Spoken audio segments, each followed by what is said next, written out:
Pharynx. Lymphadenous tissue of nasopharynx is nature's barrier to the bacterial invasion and antigens. This lymphadenous tissue of nasopharynx is known as Walder's ring. You can see this ring in the diagram shown. It has got an inner ring and outer ring. Inner ring consists of lingual tonsils, facial tonsils, lymph tissue around the eustachian tube, and adenoids. Whereas outer ring is consist of or contain retropharyngeal lymph nodes, tonsillar lymph nodes, glands of jugular chain, submaxillary lymph nodes, and submental lymph nodes. Enlargement of tonsils and adenoids are not necessarily infected. Whenever you see enlarged tonsils and adenoids, they are not necessarily infected. Tonsillar enlargement contain amount of hypertrophy in which is common in childhood. It tends to atrophy in the adult life. Enlarged adenoids. Hypertrophy is common between 4 to 14 years of age. Enlarged adenoid causes snoring and breathing through the open mouth, especially in the night. Now, acute follicular tonsillitis. It is a common condition characterized by pyrexia, sore throat, cervical lymph nodes enlarged and tenders. Common causative organism is Streptococcus pyogenes. On examination, you can see a swollen tonsil. Sometimes yellow spots of pus can be seen over the tonsil. Usually condition is associated with the general toxemia, malaise, joint pain. In treatment, we advise warm water or glycerol thiamol gargles, paracetamol or other NSAIDs, and antibiotics, especially penicillin. Now, chronic tonsillitis, sometimes associated with the hypertrophy. In early childhood, inflamed tonsils are soft, but by the time of puberty, they become indurated, adherent due to fibrosis. Tonsillar and jugular chain is usually palpable. Tonsillectomy. What are indications of tonsillectomy? First is recurrent attacks of acute tonsillitis. Second, one attack of peritonsillar abscess. Third, chronic tonsillitis. And fourth, biopsy for suspected malignancy in the tonsillar tissue. There are high chances of poliomyelitis in tonsillectomy. So it is contraindicated during an epidemic of polio, or child should at least have 2 inoculations before surgery. We can do tonsillectomy under local or general anesthesia. Local anesthesia usually in adults. For pediatric age group, general anesthesia is given. Mouth kept open and tongue depressed with the Davis gag. Tonsil is seized with Wolfram forceps. Incision is taken at the mucous membrane and capsule. Tonsil exposed. Tonsils removed by dissection. Pedicle is severed by a wire snare. We achieve hemostasis. Post-operatively, patient is kept in the head low position or lateral position. What are complications of tonsillectomy? First, obstruction to the airway, mostly due to blood clot or tongue fall. Second, inhalation of foreign material like blood, vomitus, broken tooth, etc. Third, hemorrhage in first few hours, called as reactionary hemorrhage. Quinsy is another condition of the tonsil, also called as peritonsillar abscess. Definition: it is a collection of pus in the peritonsillar space between capsule and tonsil and superior constrictor muscles. As a rule, it is a unilateral, but contralateral side may become involved after a few days. It is rare in children. Incidence is higher in adults. Etiology: mostly it is a sequel to the acute tonsillitis. Causative organisms are Streptococcus pyogenes or Staphylococcus aureus. Mechanism: one of the crept or crepta magna gets filled with the pus and gets sealed off. Intratonsillar abscess bursts through capsule. Peritonsillitis occurs, then peritonsillar abscess forms.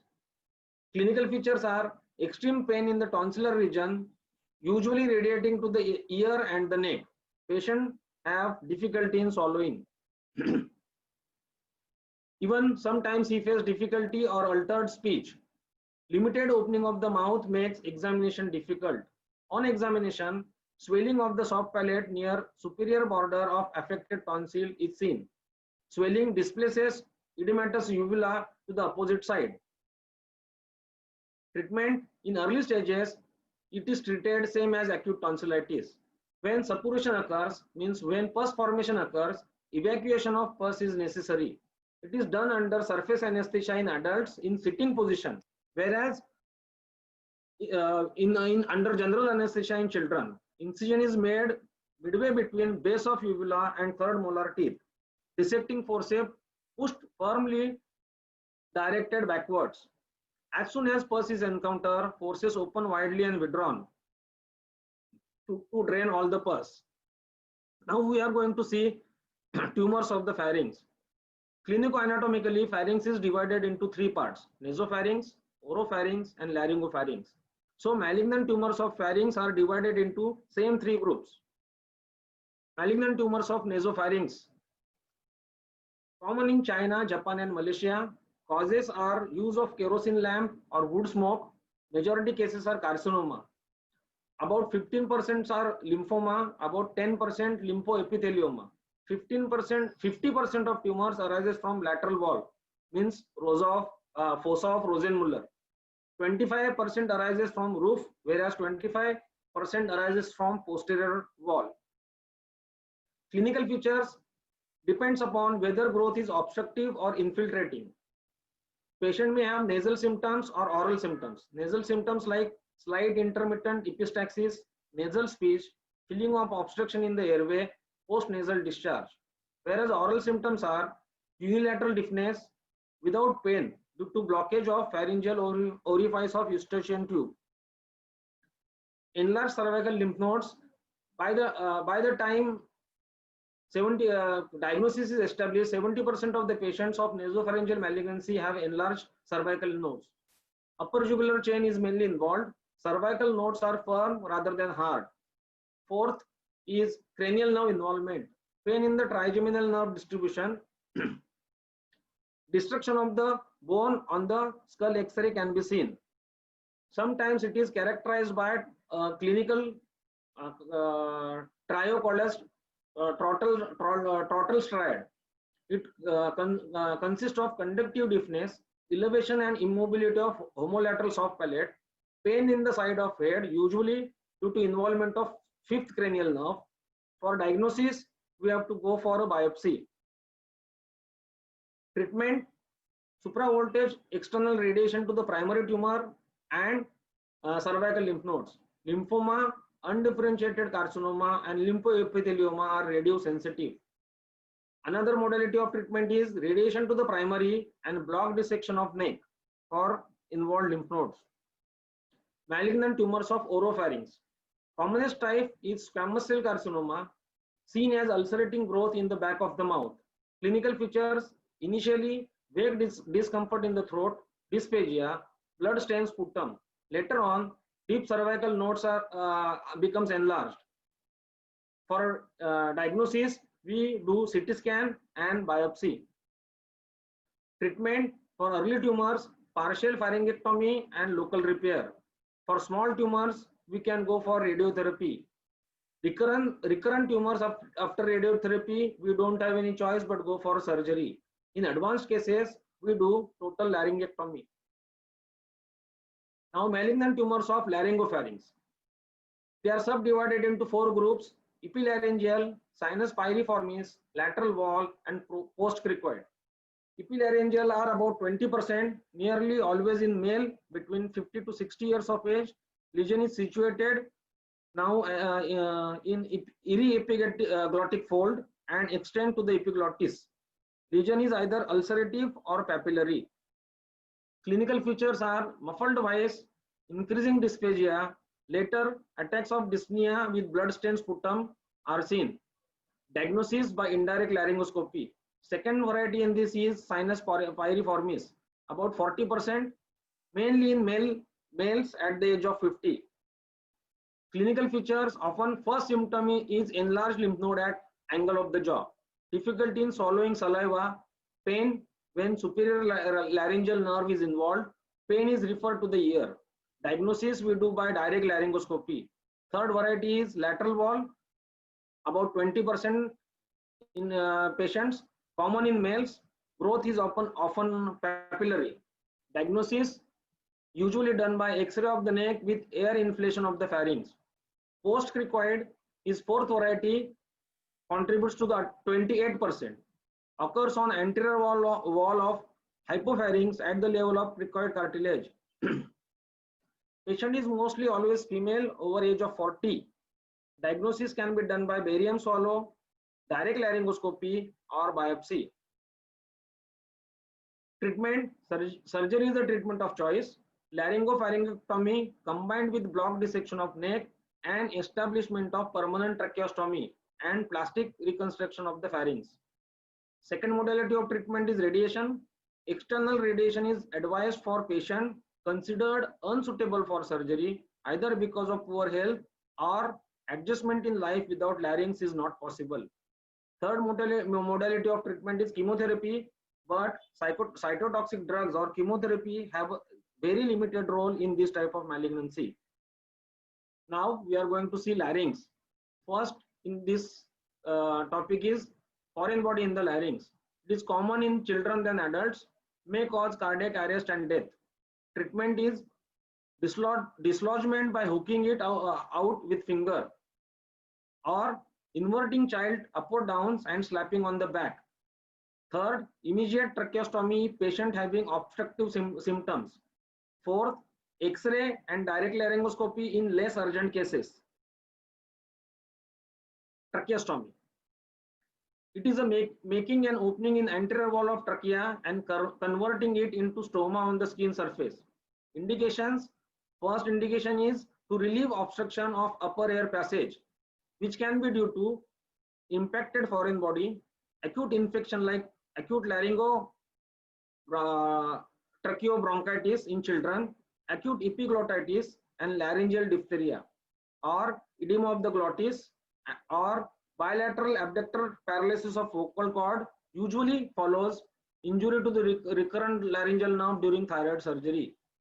Another cause of obstruction is tumors. Example is carcinoma of larynx, sometimes due to chronic stenosis following tuberculosis or scalding, sometimes patient having congenital web or atresia, sometimes due to trauma, example crushed larynx in the car injury. Second indication of tracheostomy is to improve respiratory function by reducing anatomical dead space and by enabling effective aspiration of bronchial secretions. In fulminating bronchopneumonia, in chronic bronchitis with severe emphysema, chest injury, particularly flail chest. Third indication is respiratory paralysis. It allows assisted or positive pressure respiration and also helps in aspiration of secretions or inhaled material like vomitus. In unconsciousness associated with the head or facial-maxillary injury, coma from other causes persisting for more than few hours. Example is barbiturate poisoning, bulbar type poliomyelitis and tetanus. Fourth indication is as a preliminary measure to certain operations on upper airway. In these cases, prophylactically before major surgery we do tracheostomy procedure. In case of emergency, operation can be done even with the penknife. If possible, endotracheal intubation should be done. If successful, GA is given. If GA is not possible, then LA given. But in desperate cases, it can be done without any anesthesia. Rolled towel or sandbag is inserted beneath the shoulders of the patient and head kept extended strictly in the midline. Surgeon should stand on the right side of the patient and places his left hand index finger on upper border of cricoid cartilage and thumb and second finger on the either side of the trachea. 3 centimeter horizontal incision taken between sternal notch and cricoid cartilage and continued through subcutaneous tissue. Strap muscles are separated vertically in midline to reveal cricoid cartilage and first 4 tracheal rings. If thyroid isthmus obstructs visualization, it can usually retracted or occasionally can be divided if required.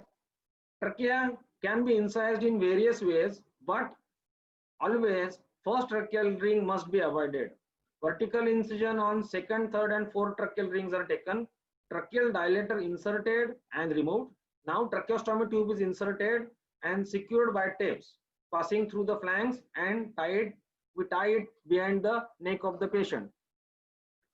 This picture shows tracheostomy tubes, metal tube and plastic tube. Post-operative treatment in tracheostomy is we use mechanical humidifier to render secretions less viscid. Suction machine with sterile suction catheter. Inner tube is removed and washed in sodium bicarbonate solution every 4 hours. Complications of tracheostomy are thrusting in the trachea or main bronchus may cause airway obstruction. Surgical emphysema in the neck, mediastinal emphysema causing dyspnea and cyanosis, tracheal stenosis, bleeding and infection. Now tumors of the pharynx. They can be benign and malignant. First we are going to see benign tumors. First in benign is papilloma. Common benign tumor in adults, it is usually single, pedunculated and attached to the vocal cords by a pedicle. Symptoms are like CA larynx. Diagnosis is done by laryngoscopy. Rarely it becomes malignant, so it should be removed and sent for histopathology. In children, papilloma is more vascular and softer. Implantation growth occurs in surrounding areas. Marked tendency of recurrence after removal. We treat them by endoscopic removal with cupped forceps or nowadays ablation with CO2 laser causing minimal damage to the cord. Laryngoscopy must be repeated every 2 to 3 months to look for recurrence. Second benign tumor is angiofibroma, always single, distinguished from papilloma by smooth contour. Sign and symptoms, occasionally hemoptysis. Other symptoms are like papilloma only. We treat it by endoscopy and cryosurgery. Third variety in this is Singer's nodules. They are pearly white nodules on free edge of the vocal cord, always bilateral. It is not a neoplasm but epithelial hypertrophy. Treatment by prolonged voice rest or sometimes we have to go for surgery. Now malignant tumors of larynx, mostly squamous cell carcinoma. More common than benign tumors. Between 40 to 60 years of age, males are 10 times more often attacked than females. Smoking is important etiological factor. There are 3 varieties of laryngeal carcinoma: glottic 70%, subglottic 10% and supraglottic 20%. Glottic arises from true vocal cords, usually arises from anterior half of one cord. Most frequently it is papillary type, occasionally flattened and rarely ulcerative. Symptoms are huskiness of the voice, which is progressive and may lead to aphonia. Metastasis occurs in cervical lymph node. Diagnosis by laryngoscopy or biopsy. Subglottic, below the vocal cord. At the site, neoplasm grows steadily and silently till dyspnea occurs. Prognosis is worst in these cases. It spreads to paratracheal and deep cervical lymph nodes, and even thyroid may get involved. Third variety is supraglottic, arises from ventricular bands, that is false cords, laryngeal ventricle or root of epiglottis. Initially, sense of discomfort in the larynx, pain and harshness comes relatively later. 60% patients have cervical lymph node involvement at the time of presentation. Diagnosis by CT scan. Treatment for stage 1 and 2. Result of radiation are good as those of surgery. Radiation with supra voltage X-ray therapy or cobalt therapy is the treatment of choice. If recurrence or there is positive cervical nodes, then we go for total laryngectomy plus block dissection of the neck. Thank you. Here we end with our first topic. Now we are going to see